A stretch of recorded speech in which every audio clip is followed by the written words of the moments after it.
আমি উপস্থাপনার তাসনিয়া ফারিন। আমাকে না নিতে পারলে আপনি ব্যর্থ। আপনার আসলে কেন ভিডিও নামিয়ে ফেলতে হয়? আমার যে কাজ থেকে যাবে পৃথিবীতে সেই কাজ কিছুই আমি করি নাই। আপনি যে প্রশ্নটা করলেন যে দেশে অনেক প্রোগ্রাম হয় সেখানে আমাকে ডাকা হয় না কেন? আমাকে কিন্তু অনেক প্রোগ্রামে ডাকা হয়। আমি প্রচুর টাকা চাই। আমি একেকটা প্রোগ্রামে আসলে পরে আমি ৫ লাখ, ১০ লাখ, ১৫ লাখ, ২০ লাখ টাকা চাই। তা ওদের বাজেটই থাকে না। তা আমার দরকার নাই তো। আমার যা আয় আছে, আমার যা কাজ আছে, আমি মহা আনন্দ, মহা ব্যস্ত আছি। আমার দরকার নাই তো। আমার দরকার নাই বলেই আমি অনেক টাকা চাই। আর তারপরেও কাজের যাদের আমাকে দরকার তারা আমাকেই খুঁজে নিবে। আমেরিকায় আমাকে খুঁজে নিচ্ছে না? সুচিত্রা সেন ফিল্ম ফেস্টিভ্যাল কত জমজমাট হয়েছে জানেন আপনারা? সেখানে আমি ছিলাম প্রাণ পুরুষ, কারণ একজন হোস্ট এমসি থাকে প্রাণ পুরুষ।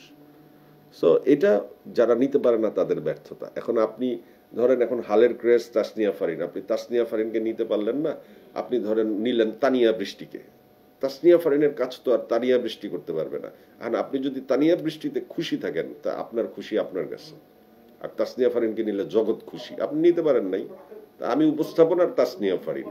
আমাকে না নিতে পারলে আপনি ব্যর্থ। জয় ভাই ব্যক্তিগতভাবে অনেক প্রভাবশালী মানুষ, তার অনেক উপর মহলে তার কানেকশন। তাহলে আপনার আসলে কেন ভিডিও নামিয়ে ফেলতে হয়? ওয়ালটন ফ্রিজ কিনে অনেকের মতো আপনিও হয়ে যেতে পারেন মিলেনিয়াল। সেরা পণ্যের সেরা অফার। না, আমি ভিডিও নামাই না। আমি ২-৩টা ভিডিও নামাই যেগুলো হচ্ছে আমার ব্যক্তিগতভাবে মনে হয় যে যারা আমাকে রিকোয়েস্ট করে সেই রিকোয়েস্টটা গ্রহণ করা উচিত। কারণ আমি তো একজন মানুষ। এখানে ক্ষমতার তো কোনো ব্যাপার না। ভালো লাগার ব্যাপার আছে, কাউকে মনে কষ্ট দেওয়ার ব্যাপার আছে। কেউ একটু কষ্ট পেয়ে অনুরোধ করলে তখন মনে হয় কি দরকার? এটা তো এমন কিছু না। এটা একটা এই মিডিয়াটা কি? এখান থেকে আমরা আর্নিং করছি। এটা একটা আর্নিং সোর্স এবং এই কথাগুলোর মাধ্যমে আমরা কিছু মেসেজ যে যার মতো দিচ্ছি। আমার কথা শুনে ভালো লাগছে, আরেকজনের কথা শুনে ভালো লাগছে, দেখছে। তো পুরোটাই কিন্তু একটা দুষ্টুমি, একটা ফাজলামি, একটা ফান মিডিয়া। সোশ্যাল মিডিয়া না বলে একটা ফান মিডিয়া বলা হবে। কারণ এই মিডিয়াতে কোনো ভালো ভালো জিনিস খুব কম দর্শক দেখে, কিংবা এই সংখ্যাটা খুবই কম। এখানে যত দুষ্টুমি, যত ফান সব কিছুই চলতেছে এবং দেখবেন যে বেশিরভাগ নিউজই একটু ফেক ফেক ধরনের হয়।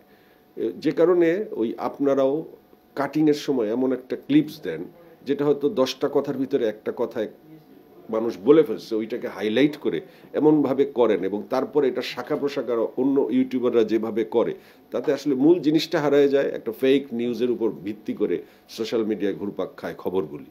কাজে এটা একটা ফান মিডিয়া, এটাকে এত সিরিয়াসলি নেওয়ার কিছু নেই। আর আমি কন্টেন্ট কারো ভয়ে নামাই না। আমার মনে হয় যে তার মনে কষ্ট পেয়েছে, যে রিকোয়েস্ট করেছে, বা আমিও একটা ভুল করতে পারি একটা কন্টেন্ট দিয়ে। আমার মন যখন টানে আমি তখন নামিয়ে ফেলি। আমি কাউকে ভয় পাই না। মোটা দাগে কন্টেন্ট ক্রিয়েশনের জায়গাটা কিন্তু আস্তে আস্তে একটা নেগেটিভ জায়গায় চলে যাচ্ছে। এই বিষয়টা নিয়ে আপনার বিশ্লেষণ কি? শুনেন না, আমার জীবনে একটা স্ট্রাগল টাইম কিন্তু গেছে। আমি কিন্তু এর আগেও আপনাদের ইন্টারভিউতে বলেছি, অনেক সময় আমার কাজ ছিল না, আমাকে সার্ভাইভ কষ্ট করে করতে হয়েছে। আমি যা কিছু করছি শুধুমাত্র সার্ভাইভের জন্য করছি এতকাল।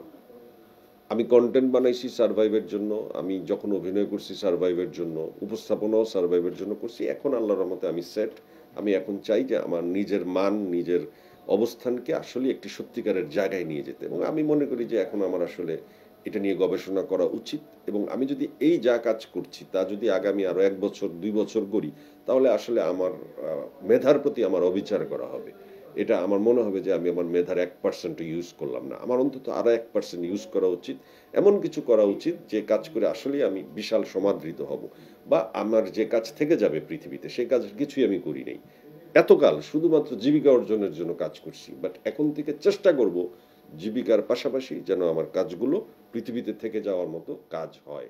ইনশাআল্লাহ, আল্লাহ ভরসা।